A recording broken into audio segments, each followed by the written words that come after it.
এখানে 2 বাটি রসগোল্লা আছে। রেসিপিটা পুরনো হলেও আমার কাছে একদম নতুন, তাই আপনাদের সঙ্গে শেয়ার করছি। রসগোল্লার রসটা ভালো করে নিগড়ে নেব, তারপরে ভালো করে ঠান্ডা জলে রসগোল্লাগুলোকে ধুয়ে নেব যাতে মিষ্টি ভাবটা চলে যায়। তো মৌমিতা খাদ্যবিজ্ঞানে আপনাদের সবাইকে স্বাগত জানিয়ে নতুন একটা রেসিপি আমি তৈরি করছি। রসটা নিগড়ে নেওয়ার পরে ভালো করে জলে ধুয়ে নিয়ে এরকম হয়েছে। এবার এগুলোকে আমি একটু লবণ আর হলুদ দিয়ে জল গরম করে তাতে চুবিয়ে রাখবো। চেষ্টা করব যতটা সম্ভব মিষ্টি রসটা বার করে নেওয়ার। দেখুন এখনও আছে।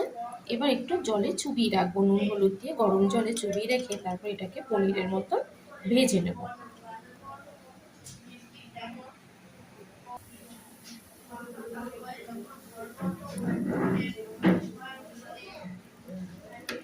এবার এগুলো উষ্ণ জলে একটু ভিজিয়ে রাখবো।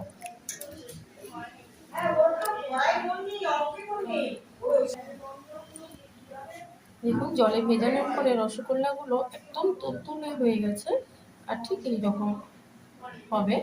এবার রসটা নিগড়ে নিলে অনেক রসগোল্লা কিন্তু ভেঙেও যেতে পারে, তাতে কোনো অসুবিধা হবে না, আপনারা একটু ভেজে নিলেই হবে। এটা ভেজে নিলেও আবার ফুলে উঠবে।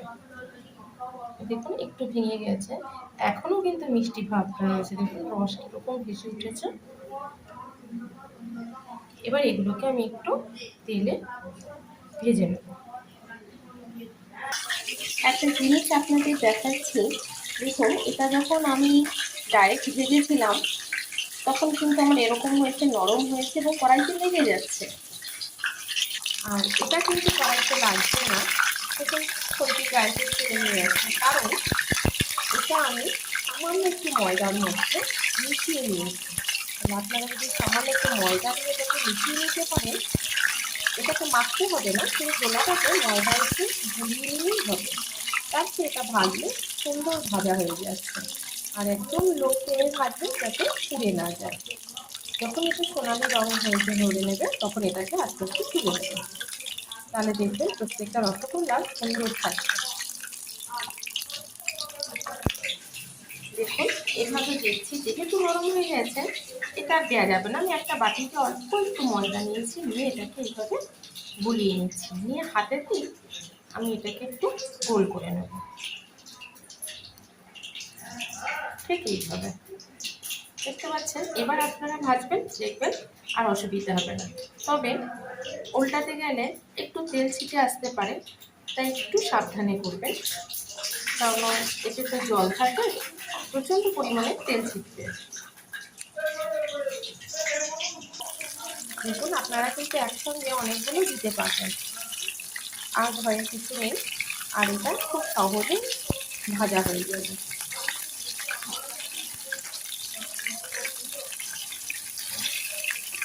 দেখুন কীভাবে তেল ছিটতে আসছে, আমি কিন্তু একদম কমিয়ে রেখেছি, তাতেও খুব তেল ছিটে আসছে। তো আপনারা একটু সাবধানে করবেন, এটা করে দেখবেন। আশা করছি ভীষণ ভালো লাগবে।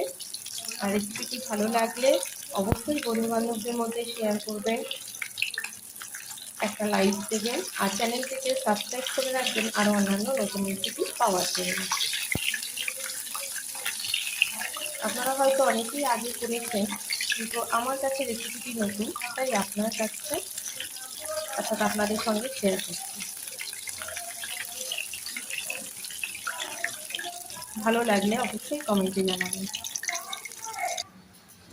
দেখুন ভাজার পর এরকম হয়েছে।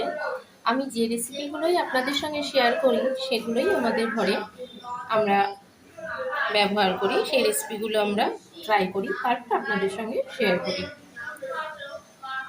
তো দেখুন এটা এরকমই হবে, কিন্তু এই ভাজাটা খেতে ভালো লাগলেও খুব মিষ্টি লাগবে, তাই তরকারি যতক্ষণ নামতে হবে ততক্ষণ একটু অপেক্ষা করুন।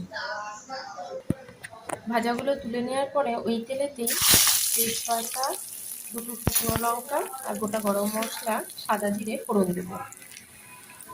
এবার কেটে রাখা আলুটা দেব।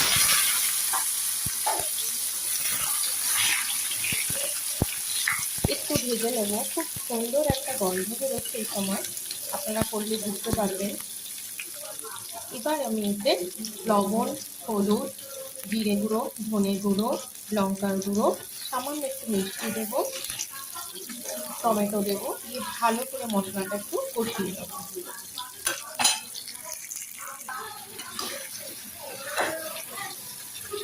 এবার ভালো করে আলুটা একটু কষিয়ে নেব।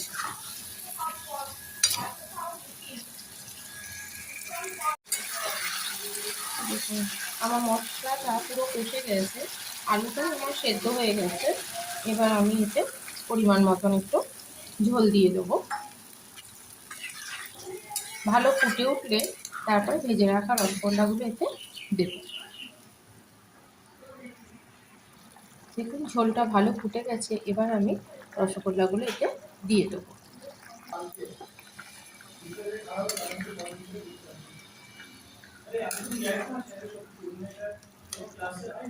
দেখুন দেওয়ার সঙ্গে সঙ্গে রসগোল্লাগুলো ফুলে উঠেছে।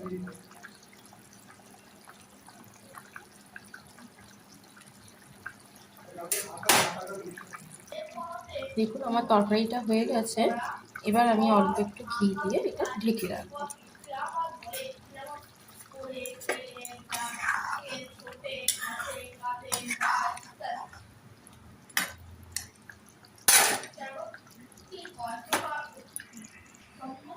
আমার তরকারিটা একদম তৈরি হয়ে গেছে পরিবেশন করার জন্য।